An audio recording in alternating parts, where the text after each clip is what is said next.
আসসালামু আলাইকুম everyone, welcome to অরিশাস cooking. প্রথমেই সকলকে জানাচ্ছি ঈদ মোবারক। এই ঈদে আপনাদের ডেজার্ট আইটেমে রাখতে পারেন এরকম একটি জর্দা পোলাও। চলুন তাহলে জর্দা পোলাওয়ের সম্পূর্ণ রান্নাটা দেখে নেওয়া যাক। প্রথমে আপনাদেরকে সকল ধরনের উপকরণগুলো দেখিয়ে দিচ্ছি। জর্দা পোলাও রান্না করার জন্য নিয়ে নিয়েছি চিনি গুঁড়া চাল 2 কাপ পরিমাণে। চাইলে আপনারা বাসমতি চাল দিয়েও করে নিতে পারেন। আর নিয়েছি 1 কাপ পরিমাণে কমলার রস, এর পরিবর্তে মালটা অথবা আনারসের রসও নিতে পারেন। ড্রাই ফ্রুটস নিয়ে নিয়েছি অনেক ধরনের। এখানে নিয়েছি চাল কুমড়ার মোরব্বা, এগুলোকে একটু পাতলা করে স্লাইস করে নিয়েছি। কিশমিশগুলোকে কুচি করে নিয়েছি, আপনারা চাইলে আস্ত দিয়ে নিতে পারেন। কাঠবাদাম নিয়েছি, আর নিয়ে নিয়েছি পেস্তা বাদাম, খেজুর নিয়ে নিয়েছি, আর নিয়েছি কাজু বাদাম। আপনারা আপনাদের পছন্দ অনুযায়ী সবগুলো উপকরণ বাড়িয়ে অথবা কমিয়ে দিতে পারেন।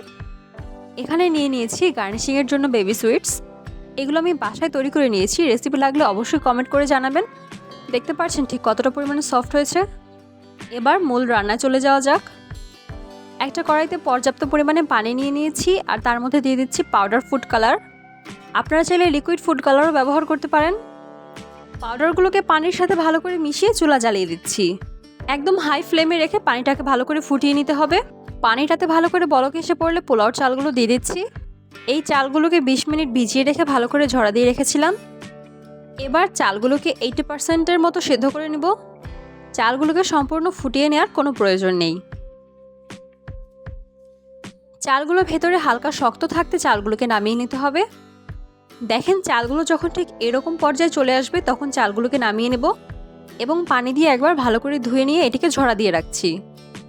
এবার একটা কড়াইতে নিয়ে নিচ্ছি 2 টেবিল চামচ পরিমাণে ঘি, আর দিয়ে দিচ্ছি আস্ত মশলা 3টা সবুজ এলাচি, 7-8টা লং বেশি দিলে জর্দার ফ্লেভারটা অনেক সুন্দর আসে।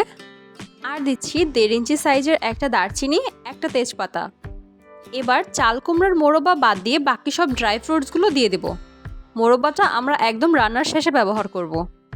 এবার এগুলোকে 2 মিনিট ভালো করে ভেজে নিচ্ছি। অনবরত নাড়তে থাকতে হবে, খেয়াল রাখবেন যাতে করে পুড়ে না যায়। দিয়ে দিচ্ছি আগের থেকে কেটে রাখা খেজুর, এটাকেও ভালো করে ভেজে নিচ্ছি। এগুলোকে ভালো করে ভাজা হয়ে গেলে দিয়ে দিচ্ছি 2 কাপ পরিমাণে চিনি। যতটুকু পরিমাণে চাল দিবেন ঠিক ততটুকু পরিমাণে চিনি দিয়ে নেবেন। 1 কাপ পরিমাণে দিচ্ছি কমলার রস, আর দিচ্ছি 1 কাপ পরিমাণে পানি। কমলার রসটা হাতের কাছে অ্যাভেলেবেল না থাকলে 2 কাপ পরিমাণে পানি দিয়ে করে নেবেন। দিয়ে দিচ্ছি স্বাদের জন্য 1 চিমটি পরিমাণে লবণ, এর চাইতে বেশি দেওয়ার কোনো প্রয়োজন নেই। এবার এই চিনির শিরাটাকে ভালো করে জাল করে নিতে হবে। 1 তার বা 2 তার কোনোটাই হওয়ার প্রয়োজন নেই। এই পর্যায়ে আস্ত মশলাগুলোকে সব তুলে নিচ্ছি লং বাদ দিয়ে। আস্ত মশলাগুলো তোলা হয়ে গেলে এ পর্যায়ে আগের থেকে ঝরা দিয়ে রাখা পোলাওর চালগুলোও দিয়ে নিচ্ছি এবং ভালো করে একবার মিশিয়ে নিচ্ছি। এই রান্নাটিতে চাইলে কিন্তু আপনারা কমলার রসের পরিবর্তে কমলার খোসা অথবা কমলার এসেন্সও ব্যবহার করতে পারেন।